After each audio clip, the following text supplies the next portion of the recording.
The wind rolled through San Pedro like it wanted to rip the town off the map. Jesse Red Elk stood at the edge of the stockyard fence, his collar pulled high, watching 5 children huddled together on the platform like livestock backs, stiff eyes hollow. The auctioneer's voice sliced through the cold, sharp clean without hesitation. One by one, bidders called out numbers like they were buying tools, not children. He hadn't planned to come here. He needed a draft horse, maybe a length of chain for the well. That was it. But the moment he'd heard the first bid, $20 for the boy, strong arms can work by spring, his stomach had turned hard. The boy, maybe 13, stepped in front of the others, shoulders squared, thin arms spread like a gate.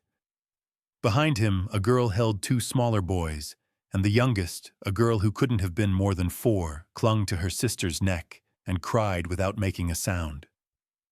Sold, the auctioneer barked. To Mr. Mercer for 20. No. Jesse's voice cut through the cold before his mind caught up. His boots hit the frozen ground, thudding heavy as he pushed through the crowd.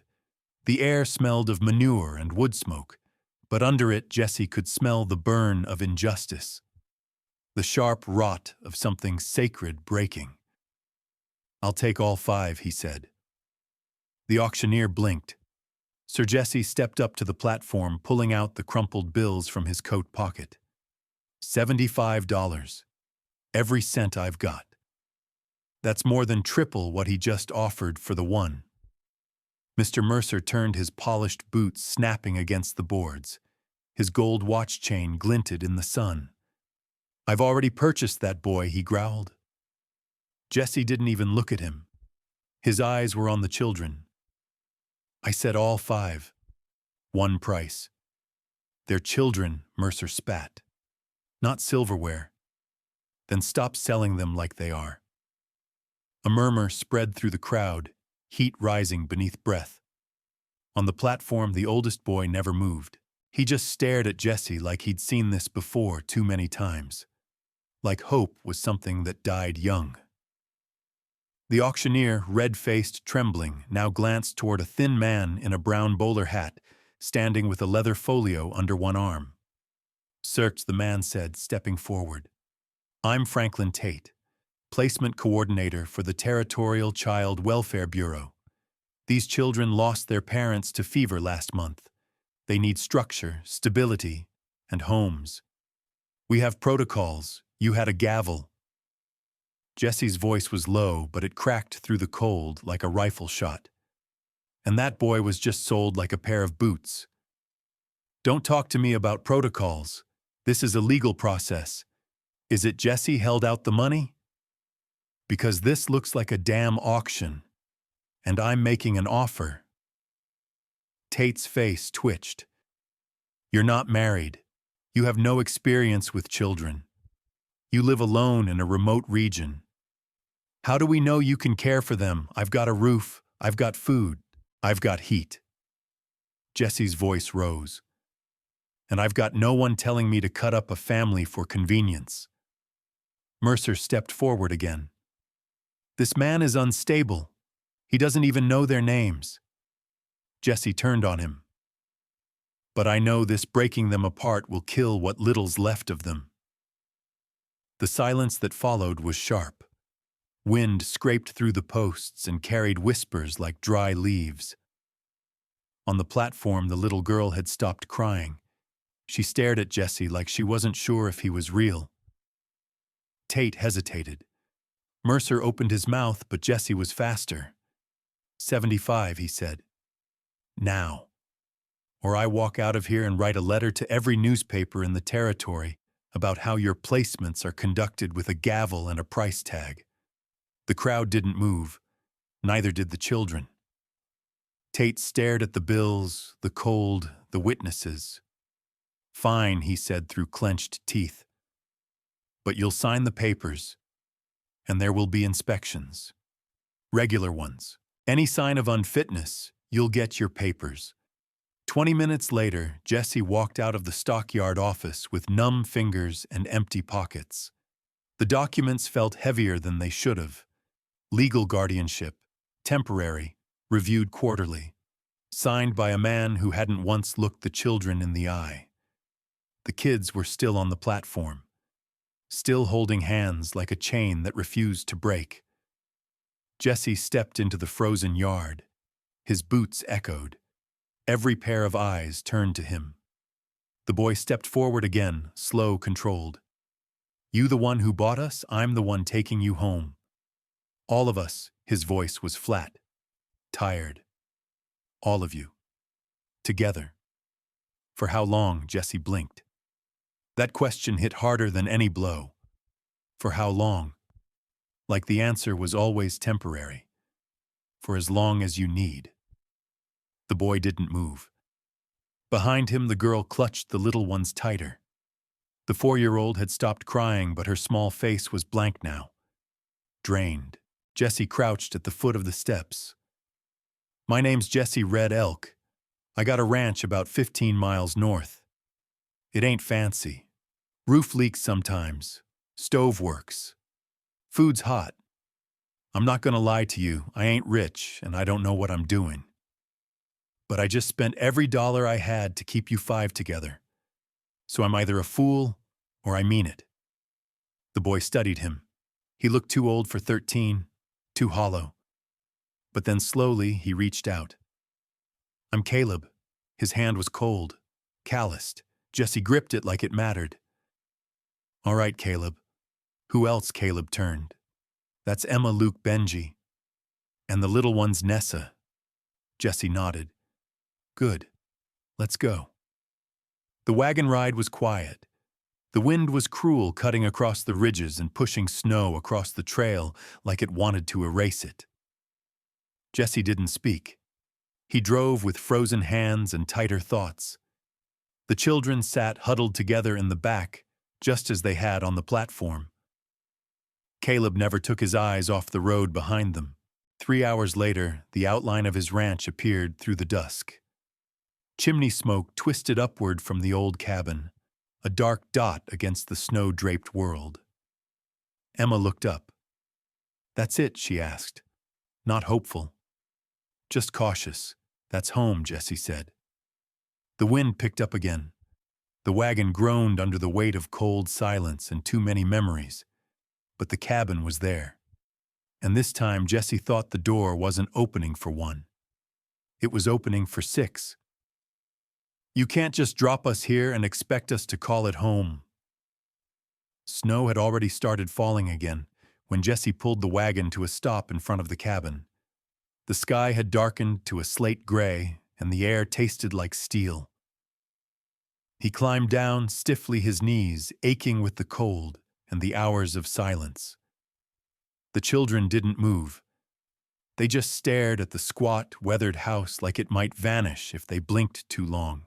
Jesse tugged open the barn doors first and led the horses inside his breath, clouding in front of him.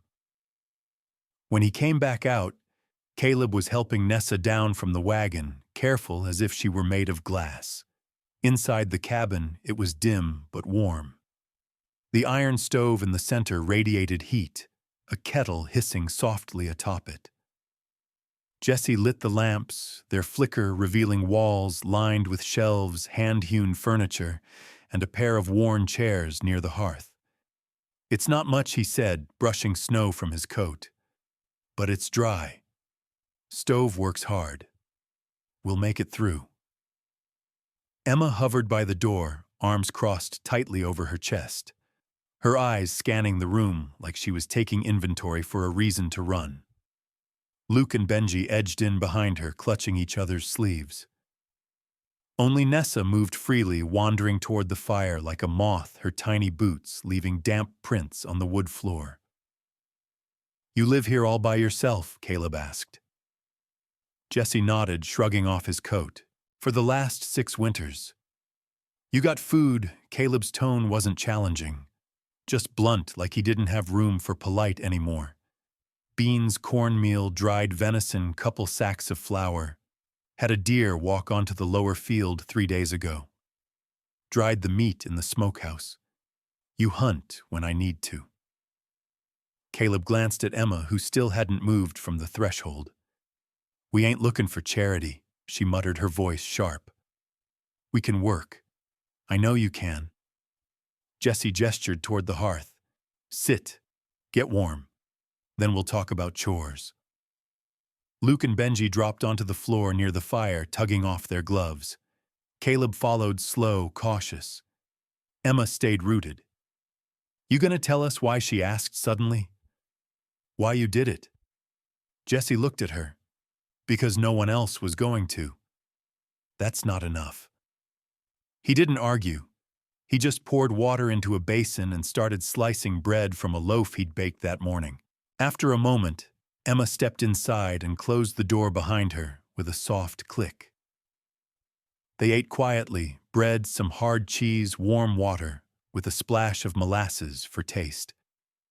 Nessa curled up on a quilt beside the stove, cheeks, pink eyes fluttering. She looked so small without the noise of the auction yard, so very real. After supper, Jesse showed them where they'd sleep. The loft above the main room had 2 mattresses. He hauled up extra quilts, set a crate between the beds for a lantern, and left them to figure it out. Downstairs, he tossed a blanket across the armchair and poured himself a half cup of cold coffee from the pot still sitting on the back of the stove. It wasn't until the fire burned low that Caleb came down the ladder. He didn't speak at first, just stood with his back to the heat, watching Jesse like he was waiting for a second shoe to drop. "I heard what that man said," he said finally. "The one in the hat. Tate." "Yeah, him. He said you'd be inspected." Jesse nodded. "Likely. They gonna take us back?" Jesse shook his head. "Not unless I give them reason." Caleb's eyes narrowed. "Why'd you do it?" Jesse studied the fire for a long moment. "Because a long time ago someone did the same for me." Caleb didn't say anything, just nodded once and turned back toward the ladder. But halfway up he paused. "I won't let them take Nessa, or Emma, or the boys. You shouldn't have to." The wind howled outside that night. Jesse lay awake, staring at the ceiling, counting the creaks of the roof and the spaces between the breaths upstairs. It had been years since this house held more than 1 heartbeat. Now it held 6. By morning the snow had stopped, but it was deep, 2 feet at least. Jesse had to dig out the path to the barn. When he came back inside, the kids were already up. Emma was frying cornmeal mush in the skillet sleeves rolled to her elbows. Caleb was chopping kindling out back. Luke was sweeping near the stove, and Benji was wiping down the table. "You teach them that?" Jesse asked Emma. She didn't look at him. "Mama did, before she died." He nodded. "Well, she did a good job." Emma glanced at him, then just a flicker of her eyes, but it wasn't distrust this time. Just wariness. "We'll earn our keep." "I don't doubt it." After breakfast, Jesse took Caleb and Emma out to the shed where he kept tools. He handed Caleb a shovel, then Emma a bucket, and showed them where the well was. It was half frozen, the rope stiff and slick with ice. Emma set her jaw and hauled the first full bucket without a word. Inside, the younger boys fed the chickens and swept out the barn under Jesse's watchful eye. Nessa trailed behind them, dragging a rag doll that Jesse swore hadn't been in the wagon the day before. Maybe she'd kept it hidden in her coat. When the day's work was done, Jesse made stew with beans and salted meat. They ate by the fire quieter this time, not because they were afraid, but because they were full. Warm. Jesse watched them from his chair, boots stretched toward the flames. They still flinched at loud noises, still froze when someone moved too quickly. But they weren't ghosts anymore. "You can't just drop us here and expect us to call it home," Emma had said the day before. But that night, as Nessa fell asleep, curled in Emma's lap, and Luke leaned against Caleb's shoulder, Jesse realized something. He wasn't dropping them anywhere. He'd just opened a door. and for now they'd chosen to stay. If you think a name on paper means more than who raised me, then you don't understand family at all. The letter came wrapped in twine and official-looking parchment sealed with the county stamp. Jesse found it in the mailbox nailed to the fence post, half buried under fresh snow. His fingers stiffened as he turned it over, already dreading what it might hold. He didn't open it right away, just slid it into the inside pocket of his coat, and went about feeding the animals, checking the traps he'd laid near the East Ridge, and chopping firewood with Caleb until both of them were sweating through their layers. The weight of it pulsed against his ribs all day long. Emma noticed something was off before anyone else did. "You ain't said 5 words since breakfast," she said that evening, eyes narrowing as she stirred stew in the iron pot. "Lot on my mind," Jesse muttered, peeling bark from a split log by the fire. Caleb looked up from sharpening the blade of an old jackknife. "It's from them, ain't it, the county folks?" Jesse didn't answer. Luke and Benji went quiet. Even Nessa, sitting cross-legged beside her doll in the corner, glanced up, sensing a shift in the room. Finally, Jesse sighed, pulled the envelope from his coat, and laid it flat on the table. The seal cracked with a dry snap as he opened it. His eyes scanned the page, expression unreadable. Emma's voice broke the silence. "What's it say they're sending someone up from Helena next week?" "Name's Rayburn. Said it's a welfare compliance visit." "You mean inspection?" Caleb said, jaw tight. Jesse folded the letter neatly and set it down. "They want to make sure this is a proper home. That y'all are safe." Emma stood, arms crossed. "Safe from what ain't nobody raised a hand to us since we got here. They ain't interested in what we know." Jesse said, his voice calm. "Only in what they can prove." Benji leaned closer to his sister, whispering, "Will they take us? No one's taken anybody," Caleb said firmly, shooting Jesse a look. "Right." Jesse met his eyes. "Not if I can help it." The days passed with a tension that clung to every room in the cabin. Jesse worked with Caleb and Luke, reinforcing the porch and mending the back roof so it wouldn't leak in front of prying eyes. Emma scrubbed every inch of the house with boiling water and lye baking bread and simmering broth, not just to feed them, but to prove something. Benji helped polish the oil lamps until they shone like new. Nessa, too young to understand the weight pressing down on the adults, drew pictures on scraps of burlap and held them up like charms. One was of the cabin with smoke curling up from the chimney. Another of Jessie with a big brown hat and long legs holding her hand.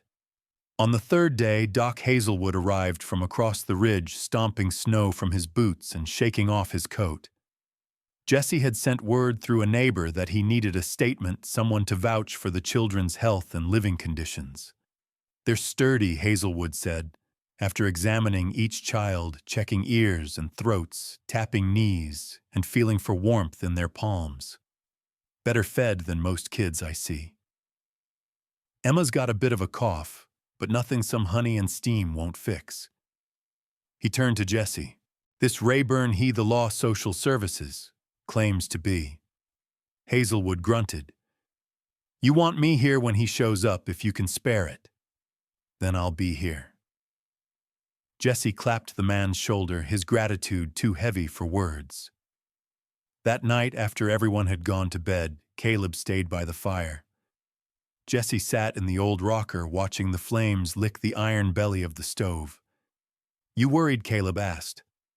"Course I am. Even if everything looks good, sometimes folks come with decisions already made." Caleb's hands tightened around the mug of warm cider in his lap. "Heard once that the law don't care who loves who, just who signs papers." Jesse didn't answer for a long moment. Then he said quietly, "I ain't their father by blood. But I made a choice. That ought to count. It does. To us." Jesse nodded once. We'll get through it. Together. Morning came with clear skies and brittle cold. On the fourth day, a black carriage kicked up dust and snow on the trail leading to the ranch. A tall man stepped out, long coat flapping in the wind. His hair was slicked back, face pale against the sharp Montana sun. He walked with the self-importance of someone who never had to earn a meal. Mr. Rayburn Jesse greeted him at the fence. Mr. Monroe Rayburn replied, "I trust you received our letter." "I did. I'll need to interview the children. Separately." Jesse's jaw clenched. "They're nervous enough without you turning this into an interrogation."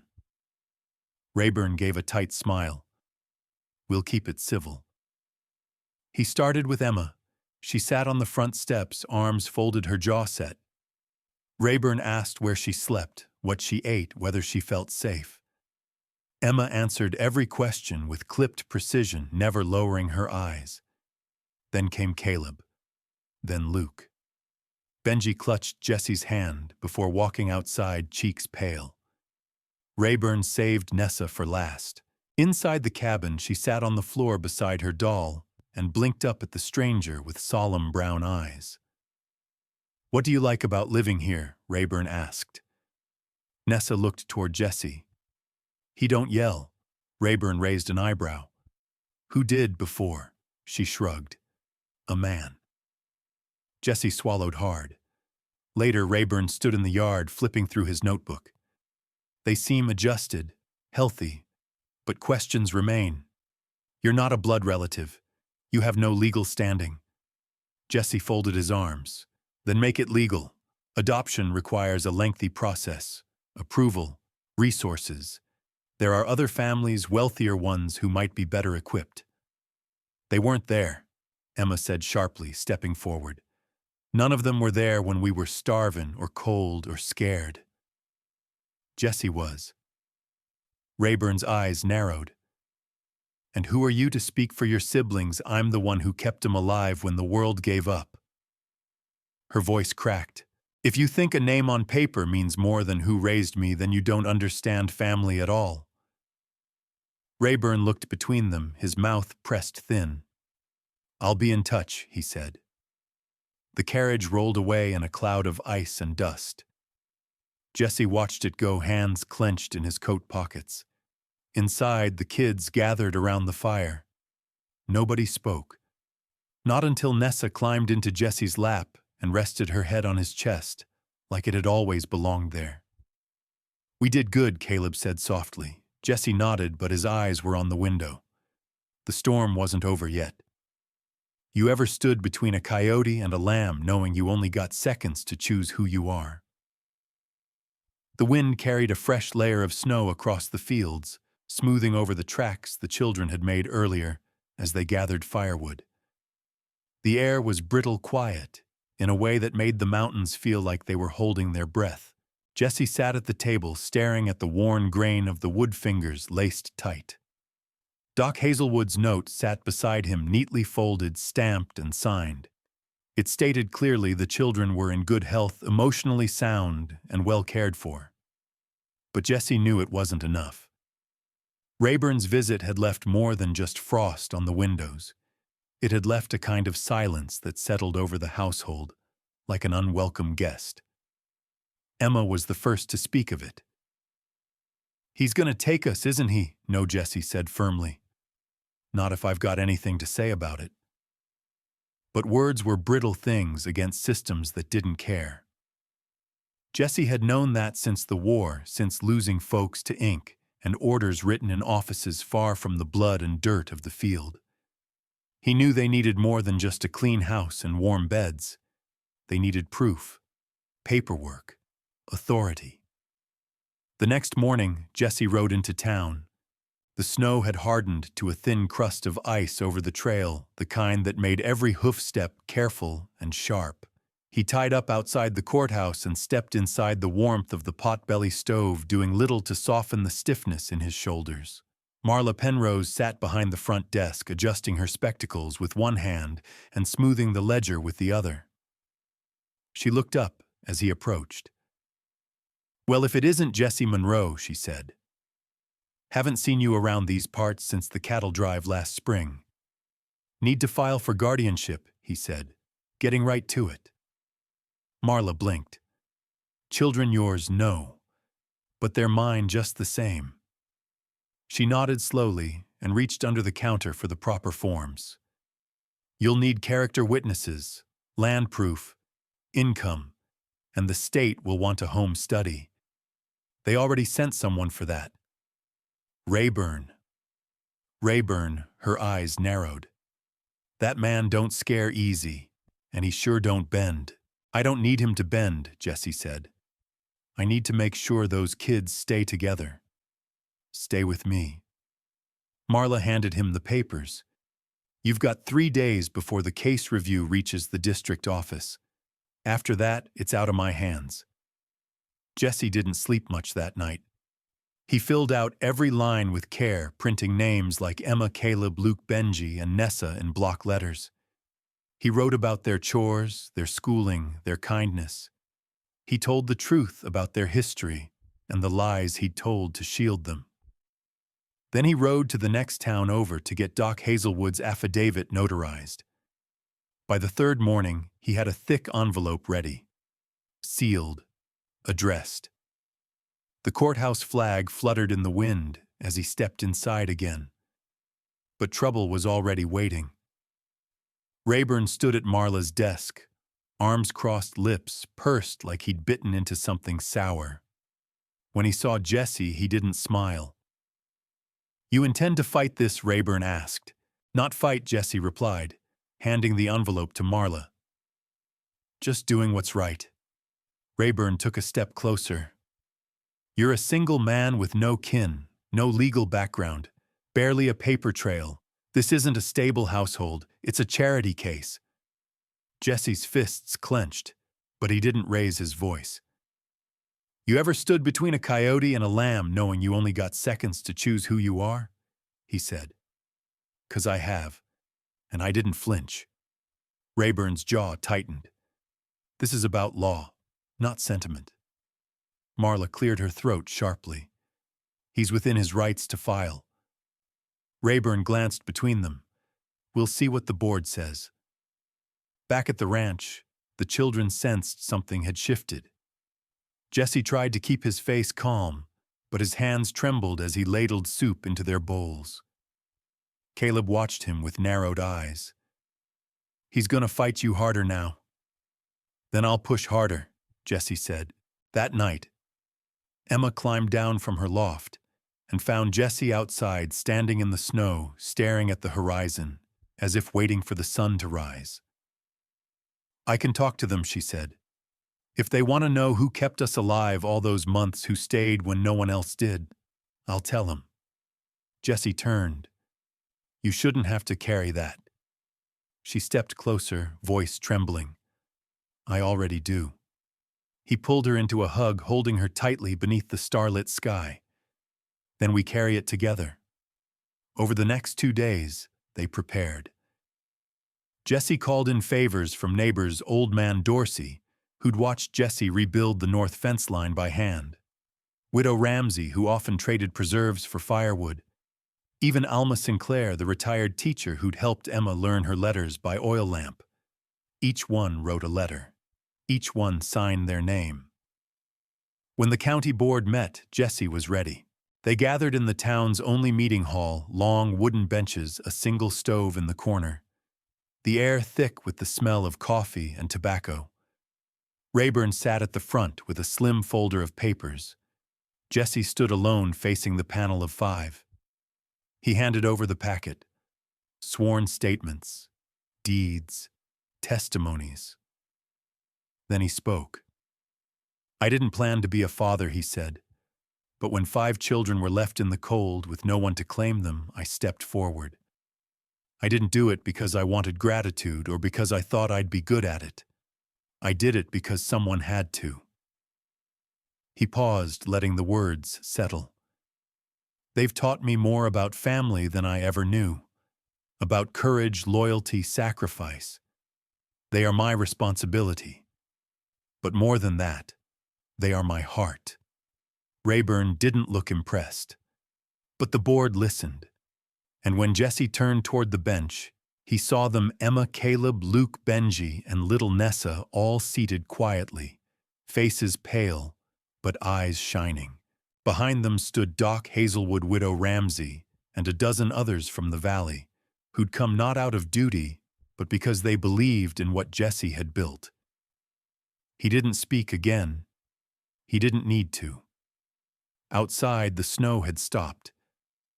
The clouds pulled back to reveal a thin line of light over the hills, and somewhere in the silence, the tide had begun to shift. A man's worth ain't measured by what he owns, but what he's willing to lose for someone else. Jesse barely made it out of the town hall before the tension in his back caught up with him. He staggered slightly, a sharp pain flaring between his shoulder blades. Emma reached him first, catching his arm with both hands. "You okay?" she asked, voice low. "Just tired," Jesse said, though his jaw stayed clenched. "It's been a long day." Caleb stood nearby, arms folded, watching Rayburn climb into the black carriage without a word. The children didn't speak until the carriage disappeared behind the trees. "What happens now?" Benji asked. Jesse looked down at him. "We wait." And waiting, as it turned out, felt worse than any fight. The cabin returned to its old rhythm: chores, meals, schooling, but something hung in the air. Everyone walked a little softer, spoke a little lower, as if the wrong sound might bring down the whole roof. The next evening, Hazelwood returned with widow Ramsey and Alma Sinclair. They brought stew, a tin of cornbread, and a letter. "It's from Judge McAllister," Hazelwood said, handing it to Jesse. Jesse opened it, hands steady despite the chill in the air. The letter was brief. The board was reviewing the documents. No decision yet, but further investigation had been requested. More interviews, more scrutiny. The legal guardianship was not yet denied, but it wasn't granted either. Emma stood behind Jesse, reading the page over his shoulder. "They don't believe us," she said, anger flaring in her voice. "We gave them everything. They're just stalling," Caleb muttered. "Hoping we mess up." Hazelwood cleared his throat. "They've requested a financial audit. Proof of income resources. They want to know how you're feeding 5 children through the winter on a ranch without cattle." Jesse's throat tightened. "They want proof of money now," Emma asked. "They want proof this isn't a burden," Jesse said quietly. Benji's face fell. "Are we a burden?" Jesse turned immediately, crouching beside him.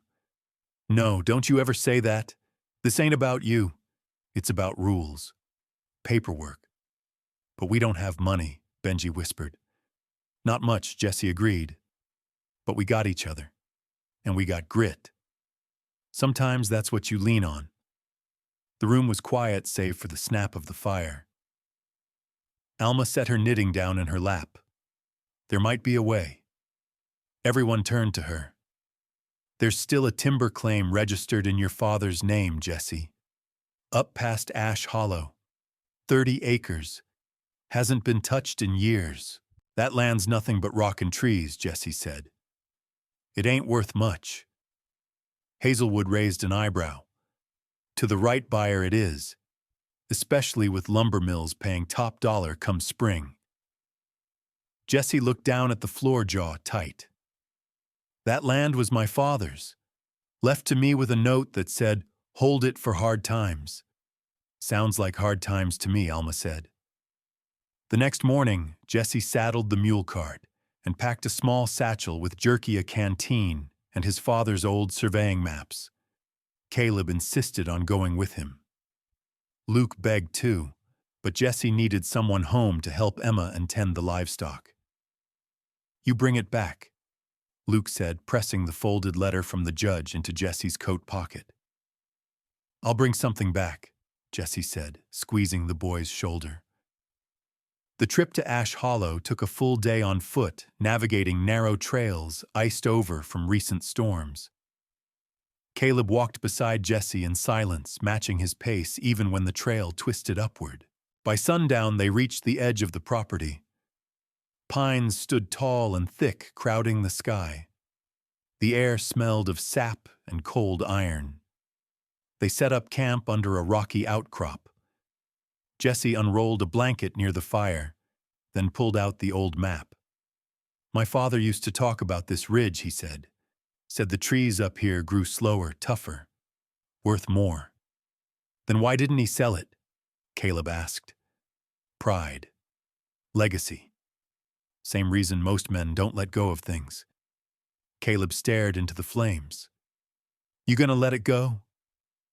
Jesse didn't answer right away.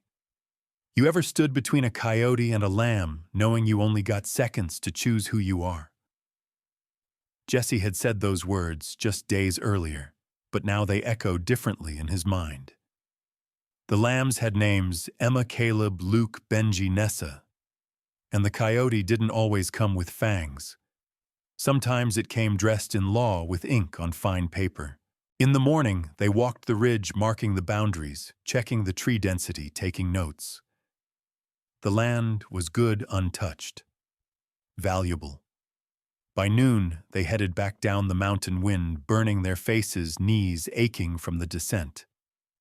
Jesse stopped just before they reached the flat trail. "A man's worth ain't measured by what he owns," he said quietly, "but what he's willing to lose for someone else." Caleb looked at him, eyes solemn. "Then I think you're the richest man I ever met." Back at the cabin, the tension lifted when the cart pulled into view. Nessa ran outside, hair flying behind her like ribbons, and threw her arms around Jesse's waist. "You're cold," she cried. "Warm now," he said, picking her up and burying his nose in her tangled hair. Inside, he sat by the fire and wrote a letter, short and plain. "To whom it may concern, please find, enclosed my intent to sell the Ash Hollow timber claim. All proceeds to be directed toward the support and welfare of Emma, Caleb, Luke, Benji, and Nessa. Jesse Monroe." He folded it, signed it, sealed it. Outside, the wind blew hard against the walls of the cabin, but inside something else had settled. Resolve. He didn't know what the board would say. He didn't know if Rayburn would try again with more questions and colder eyes. But Jesse did know who he was, and now they would too. They thought they were just taking 5 kids off a man's porch. What they didn't count on was the whole town standing behind him. The sun came late that morning, dragging itself over the eastern hills like it too was weary from waiting. Jesse stood by the fence-line coat, dusted with frost boots planted firm in the frozen ground. His breath plumed in the air, each cloud rising like the prayer he couldn't bring himself to speak aloud. Behind him, the children stirred inside the cabin. Emma was already making breakfast. Her movements practiced quiet. Caleb chopped kindling out back. Luke fed the hens while Benji lugged water, still bundled so tightly he looked more like a quilt than a boy. Nessa chased a feather through the draft by the hearth. It had been 3 days since Jesse sent off the timber sale contract, 3 days of silence. No word from Helena, no telegram, no rider. But every time the wind rustled the trees, Emma's shoulders stiffened. Every time the dog barked, Caleb looked toward the road. That evening, the answer came. It wasn't a letter or a knock on the door. It was a man on horseback, Sheriff Malden, riding in from the Western Trail with his hat pulled low and a grim line on his face. Jesse met him outside just past the porch. "Evenin', Sheriff." Jesse. The sheriff dismounted, hitching his horse near the barn. "Rayburn's coming back. Tonight." Tonight, Jesse's voice dropped. "Didn't give me more than a few hours' notice. Rode into the county office this morning with a signed removal order." Emma stepped onto the porch, holding her coat tight around her. "Removal?" she asked. Of what Malden didn't answer right away. He looked at her then, at the dim light glowing inside the cabin, and something behind his eyes softened. "He's bringing wagons. Said it's official now. Children will be placed in state custody until further notice." A cold settled over Jesse that had nothing to do with the snow. They didn't even wait on the sale. "They don't intend to," Malden said. "Rayburn's calling it an unsafe dependency. Claims you made financial decisions out of desperation. Says it proves instability." "Then he's never known what family costs," Jesse said flatly. Sheriff Malden scratched at his beard. "I never liked the man, but my hands are tied. Legally, once he shows that paper, I know what it means," Jesse cut in. Malden nodded slowly. "I didn't come just to warn you." Jesse met his eyes. The town knows Jesse. Dorsey Alma widow Ramsey. Hazelwood. Even some of the ranchers from out by Larkspur. They're not going to let him take those kids without standing for it. Jesse didn't speak, but something shifted in his chest. A glimmer, small and wild and old as fire. That night, the cabin stayed lit long after dark. Jesse sat by the hearth, boots off, holding Nessa while she slept on his shoulder. The older kids were quiet close. They didn't ask questions. Around 9 o'clock, the sound of hooves came from the trail. Then wagon wheels. Emma stood up, eyes burning. Jesse gently set Nessa down and stepped out onto the porch. Rayburn dismounted slowly. Behind him were 2 covered wagons. Another man, thin younger clipboard in hand, stepped down from the first. Sheriff Malden followed on foot, standing between them and the steps. "This is a legal order," Rayburn said, holding out a document. "The children are to be taken into custody tonight." Jesse didn't reach for the paper. "I won't stop you, but you'll have to go through more than me." From the shadows, a lantern flickered, then another and another. Within moments, nearly 24 neighbors emerged from the tree line and outbuildings. Some held lanterns, others rifles slung over shoulders or arms crossed. Hazelwood stood beside Alma Sinclair, who had her Bible tucked under her arm like a shield. Widow Ramsey clutched the hand of a small boy no one recognized, but stood tall just the same. Rayburn looked around, visibly stiffening. "What is this?" Alma stepped forward. "This is what you overlooked, Mr. Rayburn. The people who know Jesse Monroe, who've seen what he's done, what he's given, who've watched those children grow healthier, stronger, and finally at peace." "This is interference," Rayburn snapped. Hazelwood raised a brow. "This is community." Sheriff Malden cleared his throat. "I'd like it noted that no one here is obstructing. We're simply witnessing." Rayburn turned back to Jesse. "You can't win this." "I'm not trying to win," Jesse said. "I'm trying to keep a promise." He walked down the steps, pulled the sale confirmation letter from inside his coat and handed it over. "The land sold, timber marked. Payment clears in 7 days. That's more than enough to provide for 5 children." Rayburn scanned it, then shook his head. Too late. Behind him, Benji stepped forward, followed by Luke and Caleb. Emma came last, holding Nessa in her arms. They stood behind Jesse in silence. "Go on then," Caleb said. "Try to take us." Rayburn looked at them, this strange ragtag family forged not by blood, but by fire, and hesitated. "This isn't over," he said, voice tight. "No," Jesse agreed. "It's just begun." Rayburn turned sharply and mounted his horse without another word. The wagons didn't move. Sheriff Malden stayed behind, watching the lights disappear into the night. The townsfolk didn't cheer. They didn't speak much. One by one, they stepped forward to hug the children, to clasp Jesse's hand, to leave offerings: a sack of flour, a slab of cured meat, a bundle of wool. Then they disappeared into the dark. Jesse stood on the porch as the last lantern flickered out. Emma leaned against the rail arms around her siblings. They thought they were just taking 5 kids off a man's porch, Jesse murmured. What they didn't count on was the whole town standing behind him. Emma didn't say anything. She just rested her head against his arm. Inside, the fire still burned. Outside, the stars were starting to return.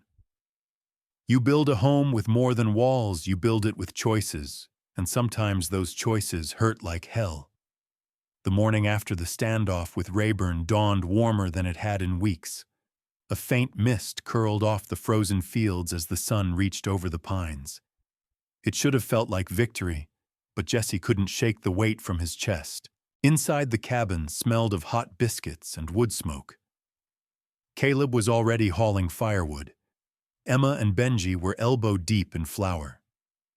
Luke whittled something at the table with quiet focus, and Nessa sat in Jesse's old coat, the sleeves dragging as she cradled a teacup with both hands.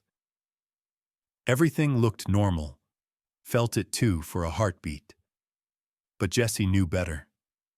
The kind of peace they had was borrowed, not earned. It wouldn't last unless he finished what he started. Later that day, he rode into Larkspur to meet with Wendell Fry, the lumber buyer from Helena. The contract was solid, but Jesse needed more than a promise, he needed the funds in hand. Fry was a slick man with polished boots and a mouth that ran faster than a creek in spring. "I don't usually pay up front," Fry said, lounging in a velvet-backed chair at the hotel. "I don't usually sell my father's land," Jesse replied. Fry smiled, tapping the side of his glass. "Sentimental man," Jesse didn't blink. "Man of my word." That quiet made Fry pause. He leaned forward. "You sure about this timber's worth double in spring?" Jesse stood. "That's why you want it." Fry chuckled. "Fair point." He reached into his satchel and pulled out a check. "Half now, half on delivery." "That's as good as I can do." Jesse took it, folded it once, and slid it into his breast pocket. Done. The ride home was long, and the sun dipped low behind the hills before he reached the ranch. But the moment he stepped through the door, the kids knew. Benji stared wide-eyed. "Did it work?" Jesse nodded. "Money's in the bank." Emma exhaled and hugged him before pulling back fast, her eyes suddenly wet. "They can't say we're a burden now." "No," Jesse said, voice rough. "They can't." That night, after the little ones were asleep, Jesse sat with Emma and Caleb near the stove. The fire snapped and hissed like it had its own memories to burn through. Caleb cleared his throat. "You think Rayburn's gonna come back?" "He might," Jesse admitted. "People like him don't walk away easy." Emma looked down at her hands. "What if the law changes again? What if they find another reason to take us?" Jesse leaned forward. "Then we find another way to hold the line." "But how long can we keep fighting?" Caleb asked. "A year," Jesse was quiet for a moment. Then he said, "You build a home with more than walls, you build it with choices, and sometimes those choices hurt like hell." They sat with that for a while. No one moved. "I had a choice," Jesse said finally. "Could have walked away when I first found y'all in that rail car. Could have taken you to the next town, let someone else deal with it. But I didn't. I chose you. And I'd do it again, even if I knew how much it had cost." Emma wiped her cheek, her voice a whisper. "We chose you too." Spring was weeks off yet, but the land began its slow waking. The snow started to melt around the edges of the trees, and thin green blades of grass peeked through the slush like a promise. Jesse worked longer days clearing the trail so Fry's crew could get in with wagons. Caleb helped hauling stones, stacking cut timber steady as ever. Luke worked on reinforcing the barn wall that had started to sag with moisture. Emma and Benji painted the porch railings careful to match the color of the wood that Jesse had mixed himself years ago, mud smoke and bark. Every day brought new strength to the family. And yet Jessie noticed Emma's quiet worry. She lingered by the mailbox, stayed up late after the others had gone to bed, and when she finally did speak, it came like a dam breaking. "I want to write the judge." Jessie looked up from where he was oiling the saddle. "What for? I want him to hear from me. Not you, not Hazelwood. Me." Jessie studied her face. She wasn't angry, just steady, grown in a way no girl her age should have had to be. "You think he'll listen?" "I don't know," she said. "But I think he ought to try." Jessie handed her a clean sheet of parchment. She spent the whole afternoon writing it by hand, pressing slow and hard so every word counted. She didn't show it to anyone, but when she sealed the envelope and gave it to Jessie, her hand trembled just a little. The letter was mailed the next morning. Days passed. Then one morning, the postwriter brought a reply. It wasn't long, just a short note from Judge McAllister, scrawled in a formal but tired hand. He thanked Emma for her letter. He said it moved him. He said it reminded him why the law had to be more than pages, it had to be human.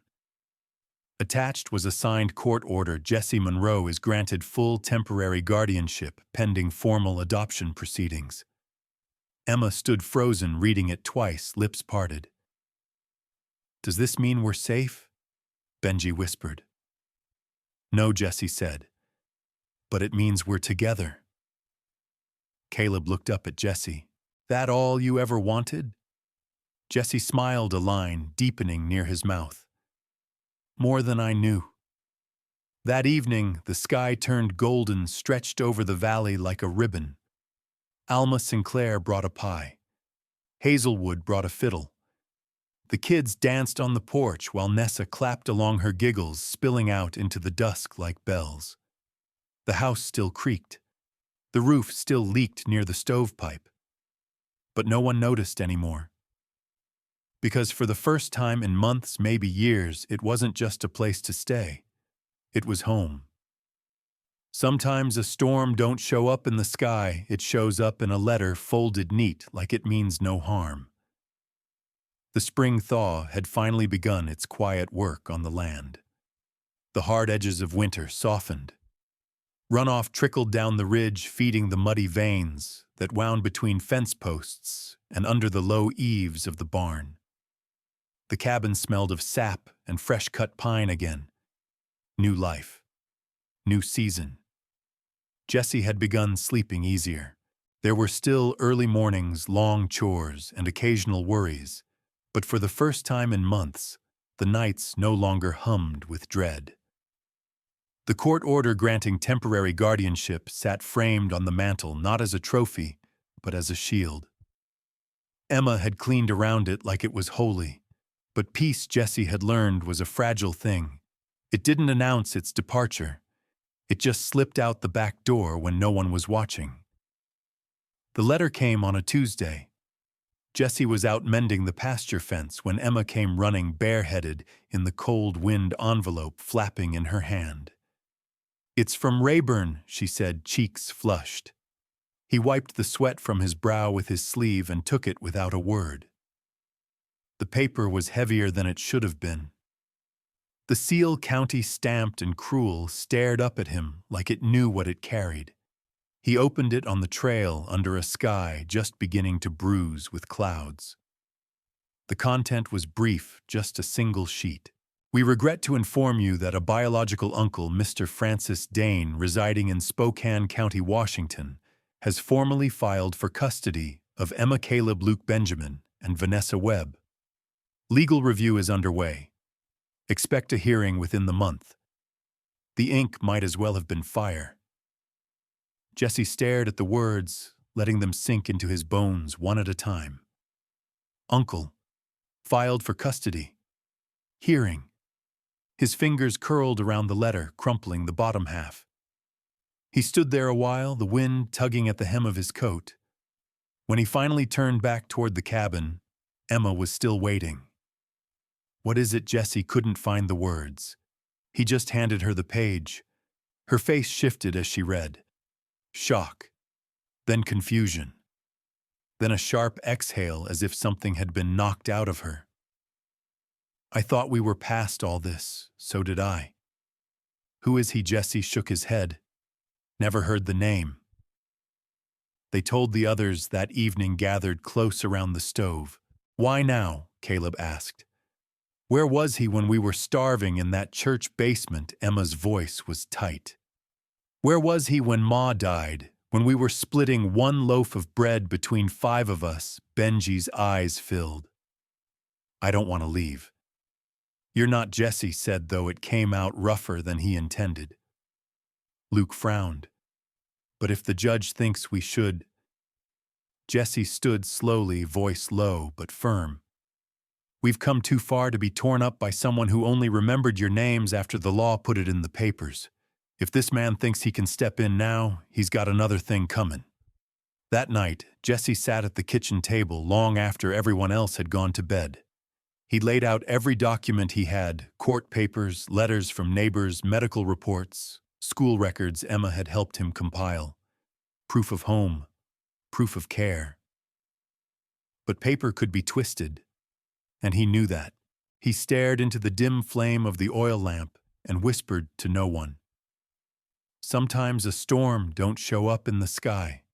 It shows up in a letter folded neat like it means no harm. 3 days later, Alma Sinclair arrived with a cake wrapped in a dish towel and news even heavier than the sugar it carried. I heard from Hazelwood, she said, handing Jesse the bundle. He's seen the petition. The uncle's claiming neglect. Says the children were taken unlawfully from a rail station and hidden. Jesse's jaw locked. He's trying to paint you like some kind of outlaw. Emma stood in the corner, fists clenched. Then let him come, Caleb said. We'll tell the truth. Jesse met his eyes. Sometimes the truth don't matter if the story's already been bought. They spent the next week preparing. Sheriff Malden helped gather character witnesses.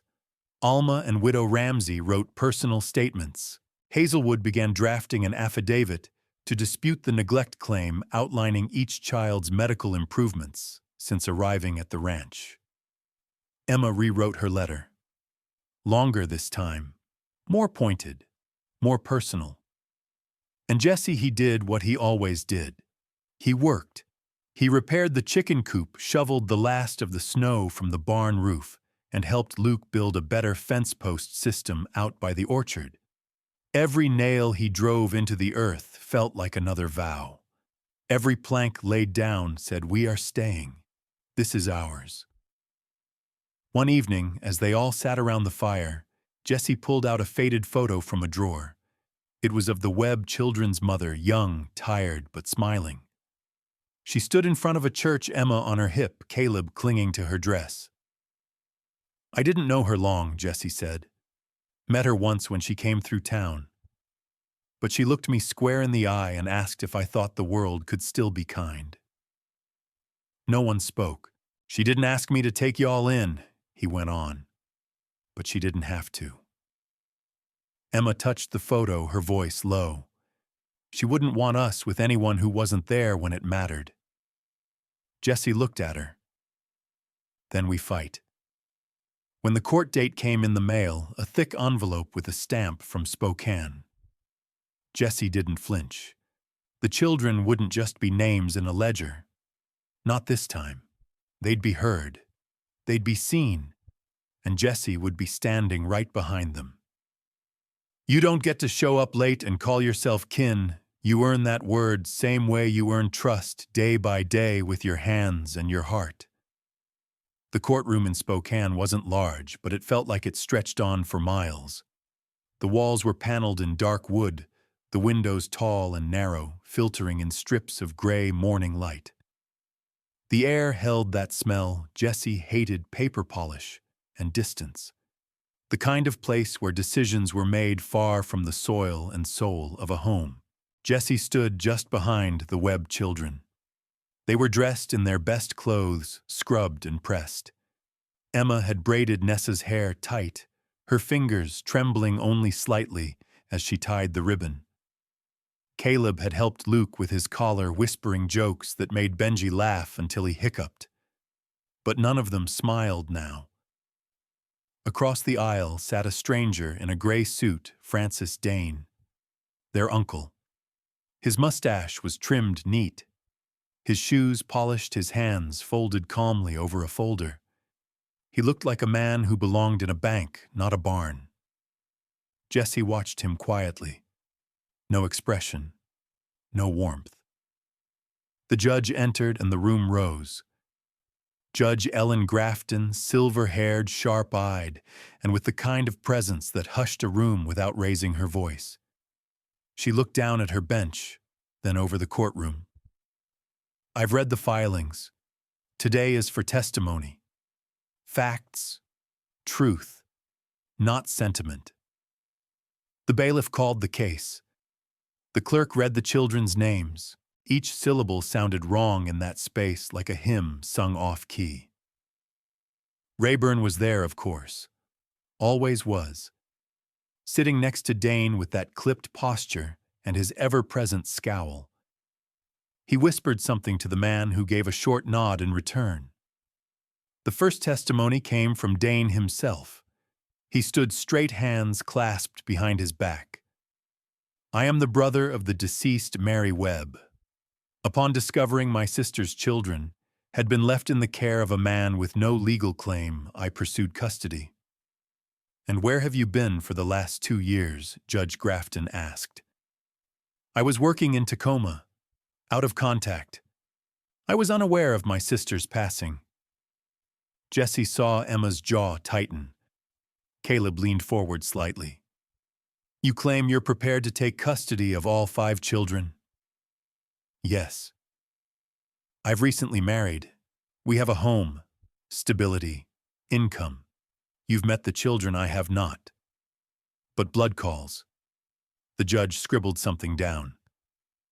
"Thank you, Mr. Dane. Sit."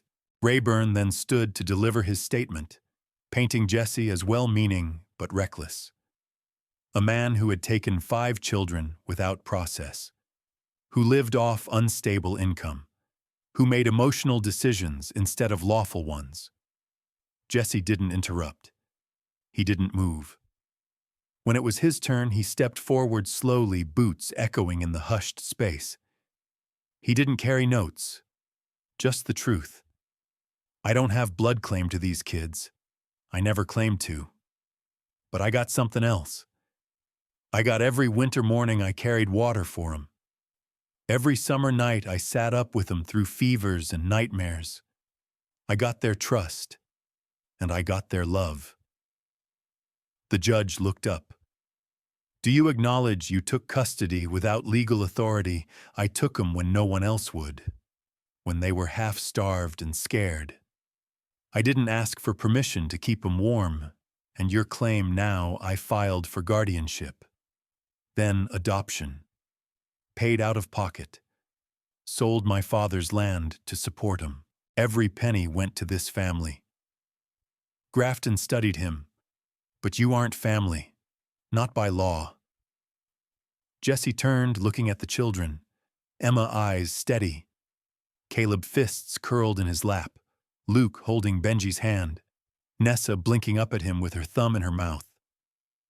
"You don't get to show up late and call yourself kin," Jesse said, voice low but clear. "You earn that word, same way you earn trust day by day with your hands and your heart."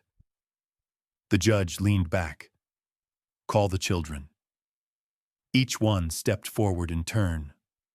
Emma spoke first, her voice strong. "He didn't just take care of us. He listened. He taught me how to run a house, how to read a ledger, how to be heard without yelling. He's the reason I sleep without crying." Caleb followed. "He didn't treat us like strays. He gave us chores, responsibility, respect. He makes us feel like we matter."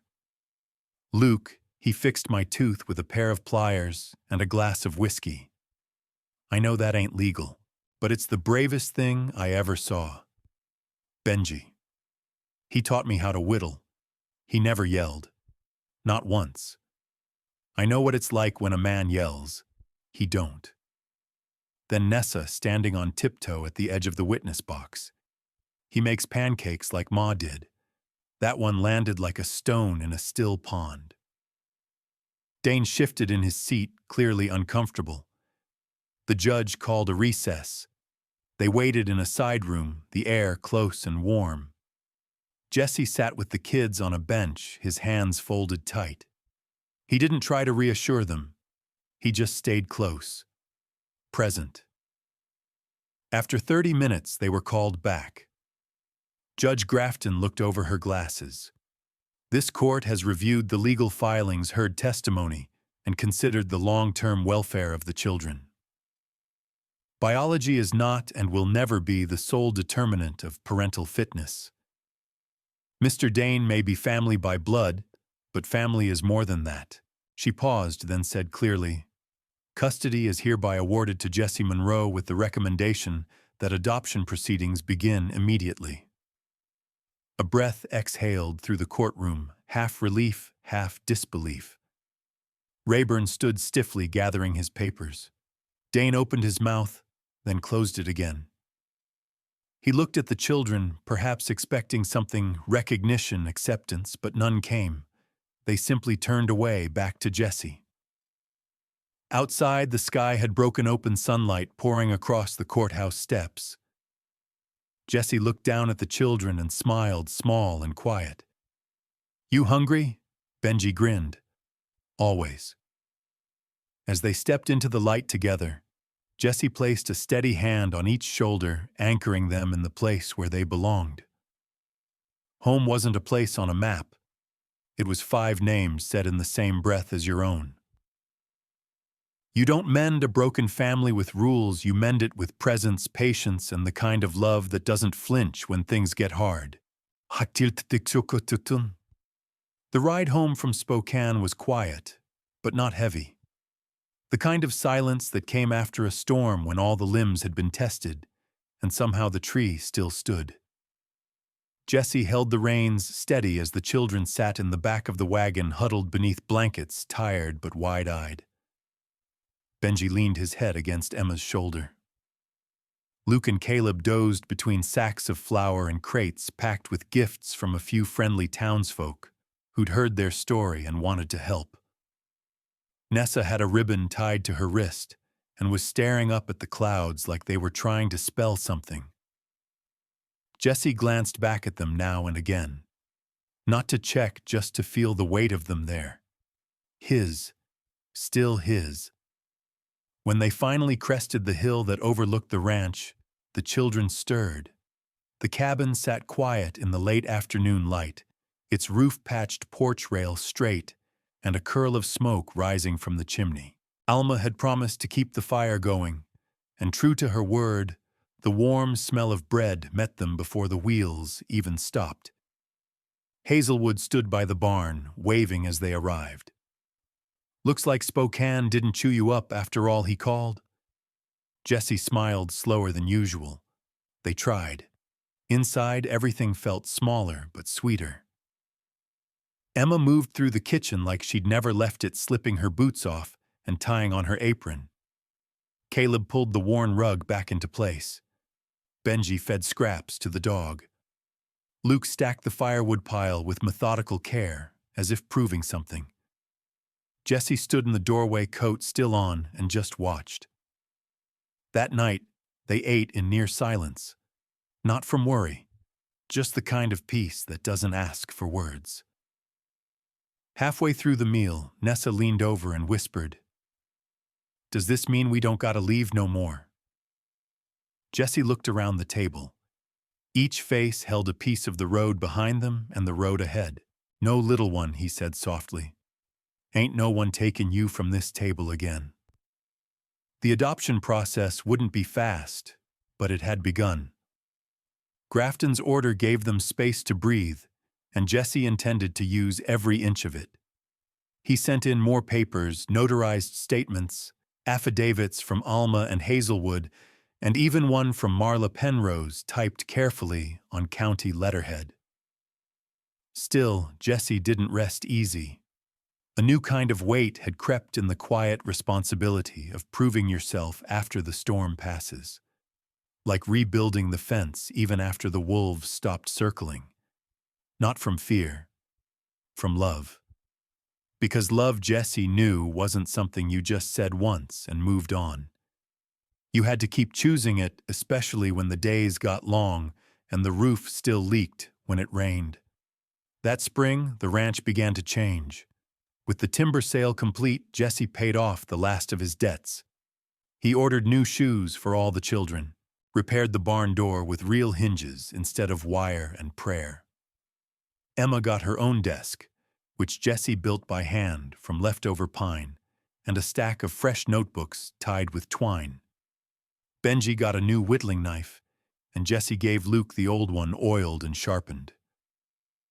Caleb took to planting vegetables on the east side of the cabin, marking rows with string and small stones. He said he wanted them to grow something that didn't come from a can, something that belonged to them. Even Nessa, when asked what she wanted most, said simply, "A bell." Jesse raised a brow. "A bell," she nodded. "To ring when it's time to eat so nobody misses it." He installed one above the porch the next day. But not everything healed as fast as fences or flour sacks. One night, Jesse found Emma sitting alone on the porch, staring out at the dark arms wrapped around her knees. "You okay?" She shrugged. "I think so." He sat beside her, the wood groaning under his weight. "What's on your mind?" She didn't answer at first. "I keep thinking about what Judge Grafton said," she finally whispered.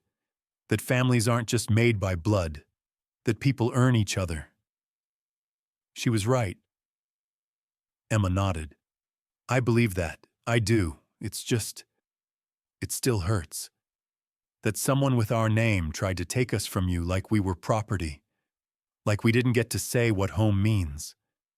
Jesse swallowed hard. "You don't mend a broken family with rules, you mend it with presence, patience, and the kind of love that doesn't flinch when things get hard." Emma turned toward him. "Is that what you're doing, mending us?" "I'm trying," Jesse said. "And I reckon you're mending me, too." They sat in silence after that, the kind that held space for both sorrow and healing. By late May, the land bloomed wild with promise.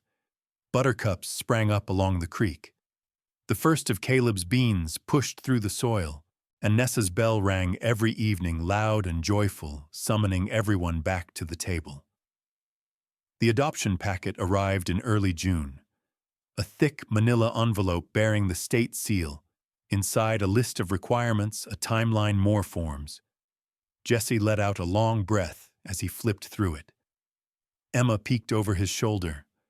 More proof always, but this time it felt different. Not a challenge, a declaration. They weren't just surviving anymore. They were planting roots. And Jesse knew now, deep in his bones, that roots didn't grow from plans. They grew from staying. Staying when it hurt. Staying when it was easier to leave. Staying when you weren't sure you were enough. That's how you built a family. Not all at once, but morning by morning, choice by choice. And Jesse had made his.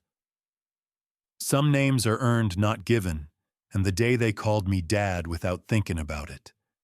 That was the day I knew I'd done something right. The air was thick with clover and sawdust, the smell of cut grass mixing with sun-warmed lumber stacked by the barn. Jesse stood with his hand pressed to the fresh beam he and Caleb had raised that morning. It was the last piece of the new stall they'd built for a rescued mare the sheriff had brought out from town. The animal had a bad limp and a mean eye, but seemed to calm under Caleb's touch. Jesse took that as a sign. A place that could mend a creature like her was worth calling home.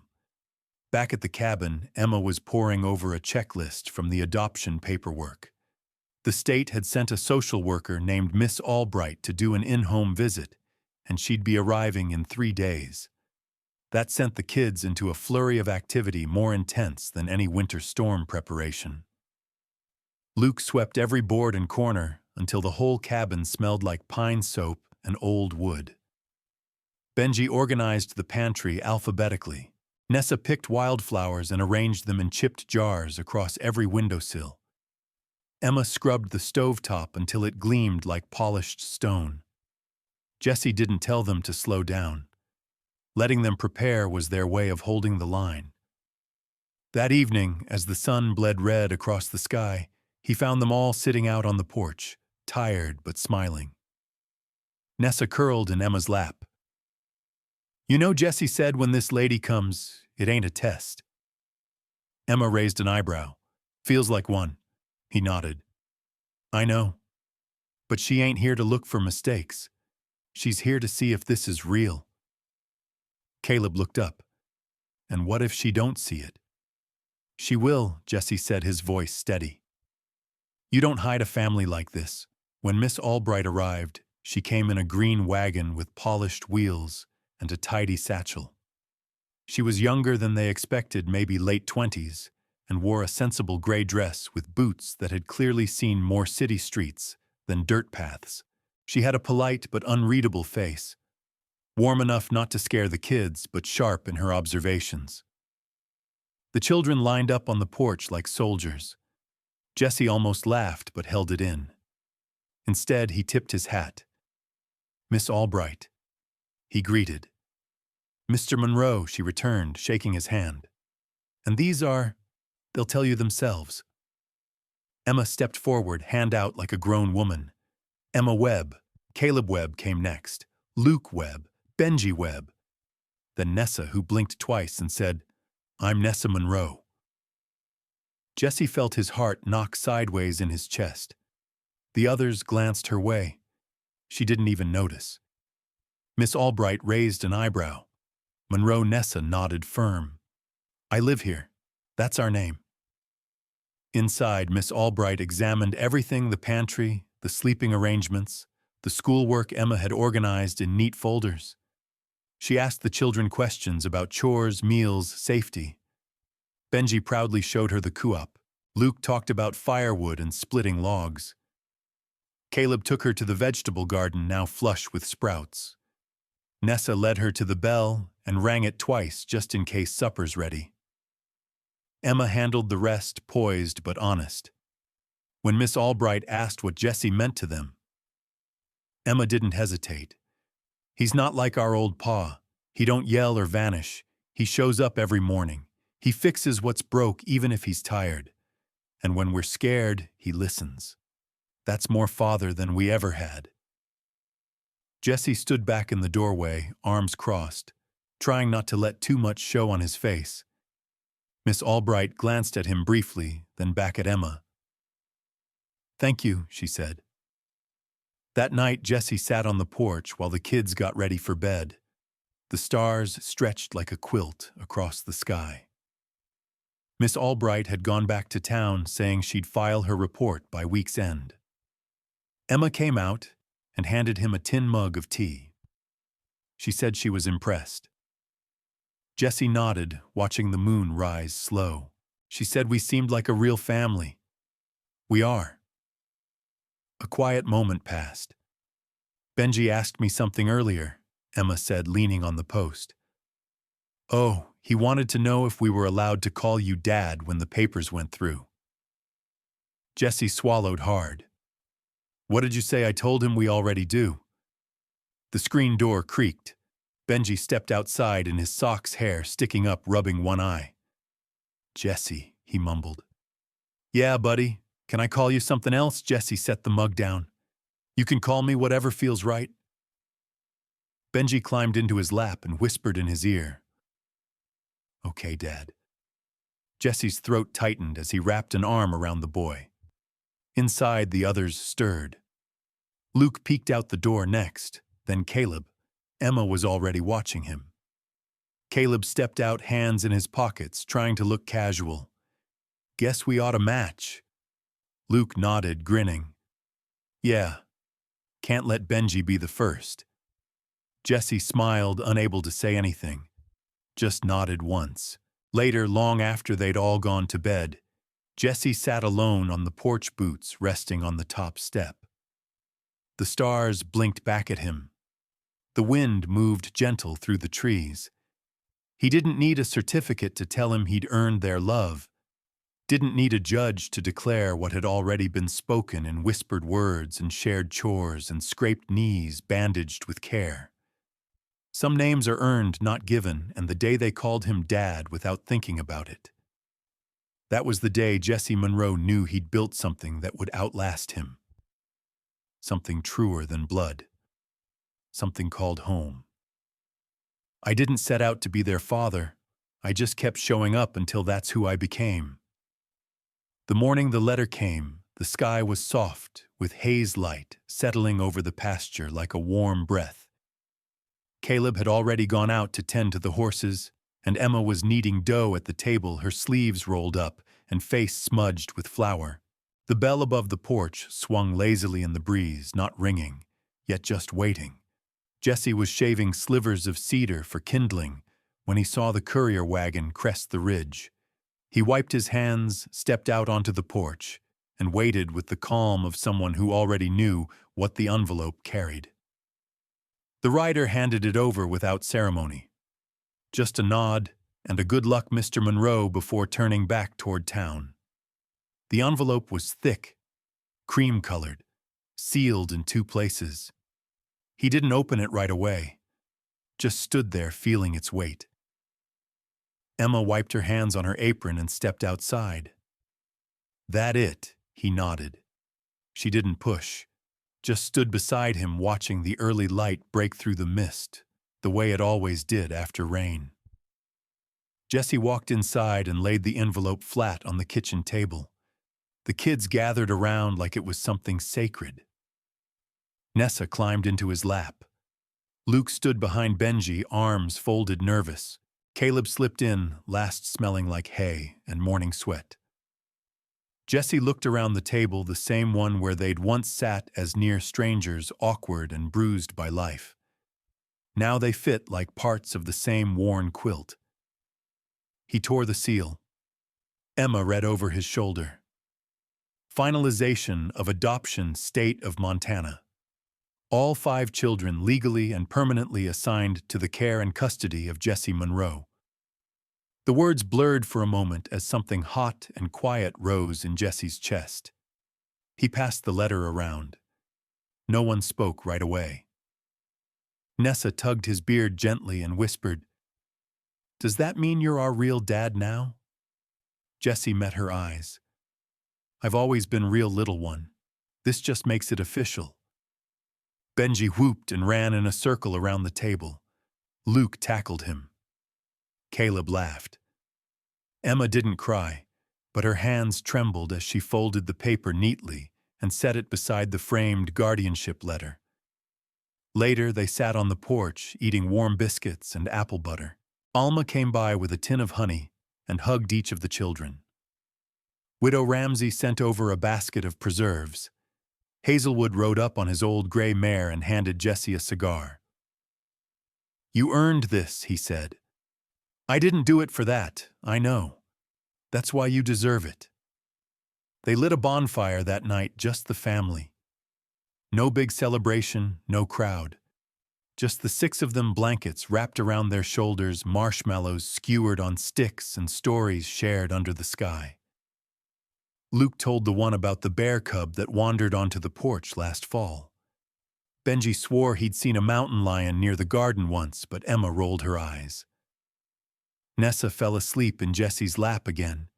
He didn't move for a long time. Just sat with her there, listening to the crackle of wood, the slow rhythm of her breathing, and the easy hum of family settling into place. When the fire burned low, Jesse stood and carried her inside, tucking her into bed like he had every night for nearly a year. Then he made the rounds, Luke already snoring. Benji curled up with a whittled stick he hadn't finished. Caleb reading by lantern light. Emma at her desk writing something in the journal she never let anyone see. She looked up when he passed. "You all right?" she asked. I'm good. You sure? Jesse leaned against the doorframe. I didn't set out to be your father, he said. I just kept showing up until that's who I became. Emma smiled, tired and knowing. That's the only kind worth having. He nodded once and left her to her writing. Outside, the night had grown still, the kind of stillness that came not from emptiness, but from fullness. The land, the stars, the warmth inside the walls, it all held him, anchored him. He walked the perimeter of the ranch like he always did before bed, checked the locks, the animals, the troughs. His father used to say that home was something you tended like a fire, always feeding it, never assuming it'd stay lit on its own. And Jesse had learned that truth the long way. Every morning he'd chosen to stay. Every night he'd listened for the smallest sound of need. Every moment he'd said yes to being theirs. That's how fathers were made. Not from blood, but from devotion. As he stepped back onto the porch, he saw something taped to the bell. A note written in Benji's crooked scrawl. To Dad, ring this every morning so we know it's real. Jesse touched the paper, smiled. Then he rang the bell once, clear and bright. And somewhere inside the cabin, a chorus of sleepy cheers echoed back as 5 children, his children, answered without hesitation. The educational lesson learned from this story is that family isn't always defined by blood, but by the quiet, steadfast choice to show up day after day, moment after moment. Bonds grow through patience, sacrifice, and the willingness to love even when it's hard. For many older Americans who've lived through loss, change, and the redefinition of what home means, this story reminds us that it's never too late to make room at the table, and that sometimes the truest kind of family is the one we build with our hands and our heart.